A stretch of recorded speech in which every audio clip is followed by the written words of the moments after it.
Menjadi Wahabi perlu keahlian ngeles tingkat tinggi. Salat jenazah yang dilakukan Wahabi di kuburan Yazid Abdul Qodir Jawas adalah ibadah. Ibadah mereka lebih sempurna daripada amalan masyarakat Ahlus Sunnah wal Jamaah yang membacakan Al-Quran bagi orang yang sudah wafat dan berdoa kepada Allah di kuburan Rasulullah, para wali Allah, orang solih, dan keluarga mereka yang sudah wafat. Salat mereka ini sekaligus menjadi bukti bagi dunia bahwa Wahabi sesungguhnya meyakini amalan orang hidup sampai dan bermanfaat bagi orang yang sudah wafat. Perlu dipahami dengan baik bahwa tidak ada dalam ajaran Ahlus Sunnah wal Jamaah yang mengajarkan umat berdoa kepada kuburan dan meminta kepada orang yang sudah wafat. Silahkan buktikan dengan mendengarkan langsung doa-doa yang dilantunkan masyarakat Ahlus Sunnah wal Jamaah di pekuburan. Doa mereka dimulai dengan redaksi Allahumma, ya Allah, Rabbana, wahai Tuhan kami, ya Rabbana, ya Tuhan kami. Dan masyarakat Ahlus Sunnah wal Jamaah kalau bertawasul mereka meminta kepada Allah, bukan kepada orang yang sudah wafat. Tuduhan meminta kepada orang yang sudah wafat selama ini hanyalah fitnah dan framing Wahabi untuk menghukumi syirik kepada umat Rasulullah Ahlus Sunnah wal Jamaah. Klaim Wahabi bahwa di komplek pemakaman hanya boleh salat yang tidak ada ruku dan sujud dan tidak boleh salat yang ada ruku dan sujud adalah dusta. Tidak ada dalilnya, justru dalil yang ditemukan adalah sebaliknya, yaitu, di antara 5 keistimewaan Rasulullah dibandingkan nabi-nabi sebelum beliau, diperkenankan salat di mana saja. Selama tempat itu bersih dari najis, yang merupakan syarat sah salat. Serta tidak ada ulama yang membedakan hukum salat yang ada ruku, dan sujud dengan yang tidak ada ruku, dan sujud di komplek pekuburan.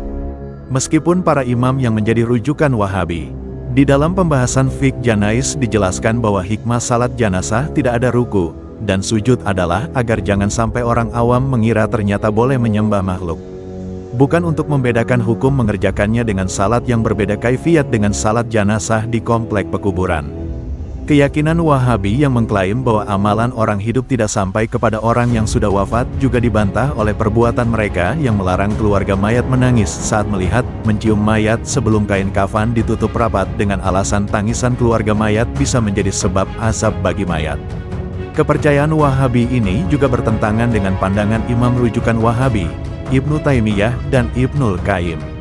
Kata Ibnu Taimiyah, Qs. An-Najm 39 yang substansinya menyatakan bahwa seseorang tidak mendapatkan manfaat kecuali dari usaha dia sendiri dan hadis Rasulullah yang menyatakan bahwa seseorang bila wafat terputus semua amalnya kecuali 3 hal, sedekah jariyah, ilmu bermanfaat, dan doa anak solih, sama sekali tidak menafikan sampainya pahala bacaan Al-Quran, zikir, tasbih, dan doa orang hidup untuk orang yang sudah wafat. Keyakinan itu adalah keyakinan primer dalam Islam yang disepakati para ulama rujukan umat Islam berdasarkan dalil Al-Quran, Sunnah, dan Ijma. Dan orang yang mengingkarinya adalah termasuk dari kalangan ahli bid'ah. Dan tuduhan Wahabi bahwa keyakinan dan amaliyah masyarakat Ahlus Sunnah wal Jamaah Indonesia yang menganut mazhab Syafi'i berbeda dengan mazhab Syafi'i dan Imam Syafi'i terkait sampainya pahala orang yang masih hidup untuk orang yang sudah wafat adalah dusta. Karena Imam Syafi'i menjelaskan di dalam kitab-kitab beliau dan para ulama mujtahid fatwa mazhab Syafi'i membolehkan dan menganjurkan agar orang hidup membacakan Al-Quran dan mendoakan orang yang sudah wafat. Penjelasan ini bisa ditemukan di dalam kitab-kitab referensi otoritatif mazhab Syafi'i. BTW, kami yang Ahlus Sunnah wal Jamaah tidak mempermasalahkan salat jenazah di kuburan Yazid Abdul Qodir Jawas sejak sebelum Wahabi muncul.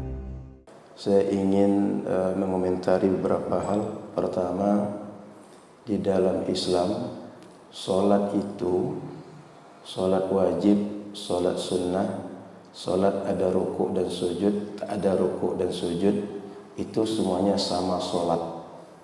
Bab pembahasannya baik dalam hadis, baik dalam kitab fikih, itu sama babnya. Sehingga tak ada bedanya sholat yang ada ruku dan sujud dengan yang tak ada rukuk dan sujud. Sama-sama beribadah kepada Allah, sama-sama menghadap kiblat, sama-sama harus menutup aurat. Maka kalau ada orang membedakan, di kuburan boleh sholat yang tak ada rukuk dan sujud, dan tidak boleh sholat yang ada rukuk dan sujud, itu adalah pembagian yang tak berdasarkan dalil apapun. itu hanya nafsu saja, supaya bisa ngeles bahwa kalau sholat di kuburan Yazid Abdul Qadir Jawas boleh, umat Islam yang lain kalau sholat di masjid yang ada kuburan tak boleh. Itu hanya sekedar ngeles, sekaligus menunjukkan ketidaktahuan kepada ilmu paling dasar dalam fikih sholat. Saya ulang, sholat jenazah itu pembahasannya sama dalam kitab fikih, kitabus sholat. Dalam kitab hadis sama, kitabus sholat. Enggak ada bedanya. Ibadah kita sama-sama kepada Allah. Dulu kita sering disebut kuburiyun, orang yang menyembah kubur, ibadah kepada orang-orang yang ada dalam kubur. Tak ada alasannya kita karena rukuk, karena sujud, enggak ada. Sekarang ketika kedapatan orang Wahabi salat di kuburan Yazid Abdul Qadir Jawas, lalu kita pertanyakan kepada mereka, ngeles. Enggak ada bedanya. Maka Bapak Ibu yang rahmati Allah, Ahlus Sunnah, mazhab 4 mazhab, salat di kuburan, doa di kuburan, berzikir di kuburan, baca Quran di kuburan, tidak ada masalah. Boleh. Dan umat Nabi Muhammad ini kalau salat pasti menghadap kiblat, dan kalau salat pasti ibadahnya kepada Allah. Umat Nabi Muhammad kalau doa pasti mintanya kepada Allah, tidak minta kepada yang lain. Kalau ada kasuistik, ada orang bodoh lalu dia salah dalam redaksi doa atau salah dalam menghadap ketika sholat, jangan menilai umat Nabi Muhammad dari orang salahnya. Jangan melihat umat Nabi Muhammad ini ketika hilang sendal di masjid lalu menuduh semua umat Nabi Muhammad pencuri sendal. Yang mencuri itu 1-2 orang saja, belum tentu juga yang ikut pengajian. Paham maksud saya? Jadi yang salah itu bukan karena manhajnya, bukan karena ajarannya, orangnya memang bermasalah.